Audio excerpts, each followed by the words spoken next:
TDP అధినేత చంద్రబాబు నాయుడు గారు వచ్చినప్పుడు ఇక్కడ బహిరంగ సభలో కొన్ని అవాస్తవాలు మాట్లాడారు. మరి ఆయన మూడు పర్యాలను ముఖ్యమంత్రిగా చేసి ఎంతో అనుభవం ఉన్న వ్యక్తి ఎవరైతే వాళ్ళ కింద ఉన్నటువంటి ఇక్కడ లోకల్గా ఉండే లీడర్సో లేకపోతే వ్యక్తిగతంగా ఎమ్మెల్యే గారి మీద కష్ట పెంచుకున్నటువంటి వ్యక్తులు ఇచ్చినటువంటి సమాచారం తీసుకొని ఆయన మాట్లాడడం అనేది మేము ఖండిస్తూ ఉన్నాము. గులివింద గింజ తన నలిపెరగినట్టుగా ఆవిడ అవినీతికి ఒక పేటెంట్ రైట్ లాగా ఉంది ఈ నియోజకవర్గంలో అని అందరికీ తెలుసు. ప్రజలందరికీ అబద్ధాలకి పేర్ ఆఫ్ అడ్రస్ లలిత కుమారి. ఈ విషయాలు ప్రతి ఒక్క వాళ్ళ కార్యకర్తలకే కాదు ప్రజలకు కూడా ఎవరిని అడిగినా కూడా చెప్తారు. ఆ విషయాలన్నీ కూడా మాట్లాడినప్పుడు ఆవిడ మాట్లాడిన ప్రతి మాటకి ఇక్కడ ఆన్సర్ ఉంది. ఒక్క మాట అయినా ఆవిడ నిరూపించుకోగలదా? ఇప్పుడే చెప్పారు ఎమ్మెల్యే ఏదైతే ఆవిడ జిల్లాలో అక్కడ కలపడం కోసం విశాఖపట్నం నుంచి విజయనగరం కలపడానికి ఒక లెటర్ ఇచ్చారు ఎమ్మెల్యే గారు అని చెప్పేసి అంత అబద్ధం చెప్పింది. ఆ లెటర్ ఒకసారి చూపించమని మేము అడుగుతున్నాం. మీరు లెటర్ మీరు చూపించండి. నిరూపించకపోతే ఎమ్మెల్యే గారు ఎలక్షన్ కమిషన్గా లేకపోతే ఢిల్లీనా ఎక్కడికి వెళ్ళో ఒక లెటరు శృంగవరపుకోట నియోజకవర్గాన్ని విజయనగరంలో కలపండి అని చెప్పి లెటర్ ఇచ్చారని చెప్పి ఆరోపణ చేశారు. ఆ ఆరోపణ కానీ ఆ లెటర్ కానీ మీరు చూపిస్తే మీరేం అడిగినా మేము చేస్తాం. మీరు ఆ లెటర్ చూపించకపోతే మీరు పోటీ నుంచి తప్పుకుంటారా లలిత కుమారి గారు అని చెప్పి మీ ద్వారా నేను అడుగుతా ఉన్నాను. ఎందుకంటే ఆవిడ ఒక అబద్ధాలు పుట్ట అబద్ధాలు కోరు. ఇప్పుడు అన్నట్లుగానే ఒక నాలెడ్జ్ లేకుండా అందరికీ కూడా అమ్మ బాబు అయ్య అక్క బావ అనుకుంటూ మాట్లాడడమే తప్పించి ఈ ప్రాంతానికి కానీ ఇక్కడ ఉన్న ప్రజలకు కానీ ఆవిడ చేసింది ఏమీ లేదు. ఈ రోజున మరి చంద్రబాబు నాయుడు గారు కూడా ఒక మాట అన్నారు. ఇక్కడ ఈ నియోజకవర్గంలోని ఎమ్మెల్సీగా ఇచ్చి ఎంపీపీగా వైస్ ఎంపీపీ లేడు అక్కడ, వైస్ ఎంపీపీ అది ప్రోటోకాల్ అక్కడ. మరి అక్కడ పార్టీని వదిలిపెట్టేసి నచ్చక ఇక్కడికి వచ్చేస్తారని చెప్తా ఉన్నారు. మరి ఈరోజు పార్టీని అక్కడ పార్టీ కార్యక్రమాలు ముఖ్యమంత్రి గారు చేసిందో ఎమ్మెల్యే గారు చేసిందో నచ్చకపోతే వాళ్ళు ఇచ్చిన పదవులు ఎందుకు మీరు దగ్గర పెట్టుకున్నారు? పదవులకు రాజీనామా చేసి రావచ్చు కదా. ఈరోజు నేను చెప్తా ఉన్నాం, మేము ఆ పార్టీలోంచి వచ్చాము. పార్టీ మేము పదవులు పట్టుకొని ఇక్కడ రాలేదు. పార్టీకి రాజీనామా చేస్తాం. అక్కడ ఏమైనా పార్టీ పదవులు ఉంటే కూడా పదవులకు కూడా రాజీనామా చేసి పార్టీలో చేస్తాం. కానీ ఈరోజు మీరు ఎందుకు రాజీనామా చేయలేదు? పార్టీ బీఫారం మీద గెలిచినటువంటి మీరు ఒక పార్టీ, మీ భర్త గారు ఒక పార్టీ, మరి అవి సరిగ్గా కనిపించడం లేదా పార్టీ అధినేతకి? మరి వాళ్ళు ఇచ్చినటువంటి వ్యక్తిగతమైనటువంటి కష్టాలు పెట్టుకొని వ్యక్తిగతమైనటువంటి ఆవేశాలు పెట్టుకొని లేనిపోని ఆరోపణలన్నీ చేసి ఈ రోజున ఇక్కడ మాట్లాడుతూ ఉన్నారు. చెప్తా ఉన్నారు 10 టర్ములుగా తెలుగుదేశం పార్టీ నుంచి పోటీ చేస్తున్నామని ఆవిడ గౌరవంగా చెప్తుంది. పార్టీకి లోయల్టీ అంట. నేను సూటిగా ప్రశ్నిస్తూ ఉన్నాను. ఈ 10 టర్ముల్లో ఏ టర్మ్ అయినా సరే పార్టీకి మీరు లోయల్గా ఉండడం లేదు. పార్టీ మీకు అవకాశం ఇస్తుంది కాబట్టి పోటీ చేస్తూ ఉన్నారు.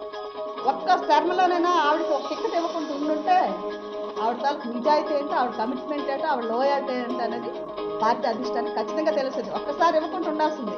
ఇవ్వరేమో అని మాటలు వినపడినప్పుడే ఎన్నో రకాల దారులు తొక్కినటువంటి వాస్తవాలు పేపర్లో రాలేదా, మీడియాలో రాలేదా?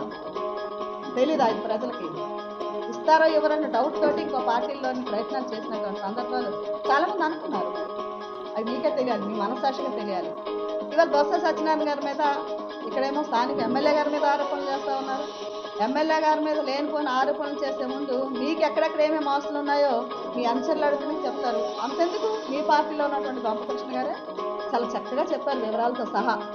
దాన్ని ఒకసారి తిరగేయండి, మీ మీడియాలో కూడా ఉంటాయి కదా.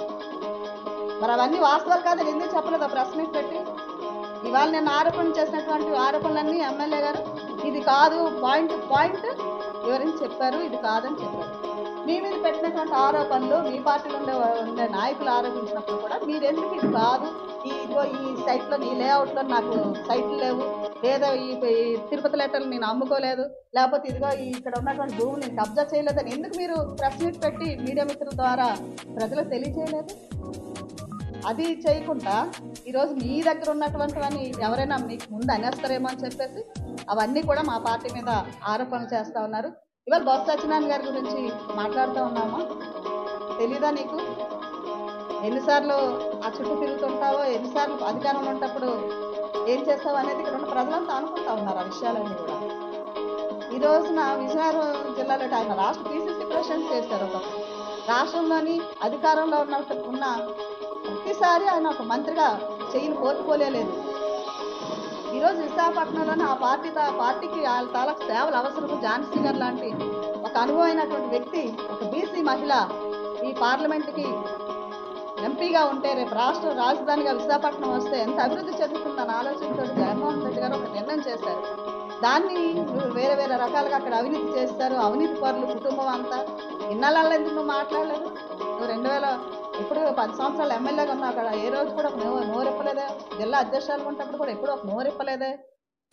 ఈరోజు ఒక ఏదైతే నీకు ఒక అధినేత వచ్చినప్పుడు అందరు మెప్పు పొందడం కోసం ఈ రకంగా నేను మాట్లాడుతున్నా తప్పించి నీ మనస్సాక్షిగా తెలుసు ఇక్కడ ఎవరు అవినీతి పరులో, ఎవరు కబ్జాలు చేస్తారో, ఎవరు తప్పు పనులు చేస్తారో అన్నీ కూడా నీకు తెలుసు అని చెప్పి సందర్భంగా తెలియజేస్తూ నేను ఇంకొకటి కూడా చెప్తా ఉన్నాను. ఇక్కడ ఏదైతే చెప్పండి, పార్టీకి ఇష్టం లేని వాళ్ళు చంద్రబాబు నాయుడు గారి మాటలు నేను చెప్తా ఉన్నాను.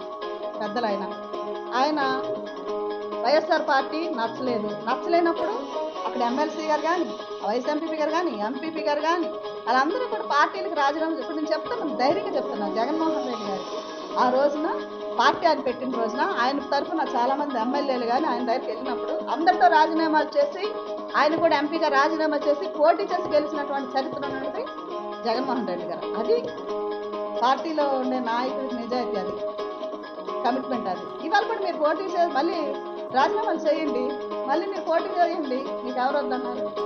అది లేకుండానే పార్టీకి వ్యతిరేకంగా పార్టీ పదవులు పెట్టుకొని పార్టీకి వ్యతిరేకంగా పనిచేసే వాళ్ళని ఏమంటారో అది మీ విజ్ఞత.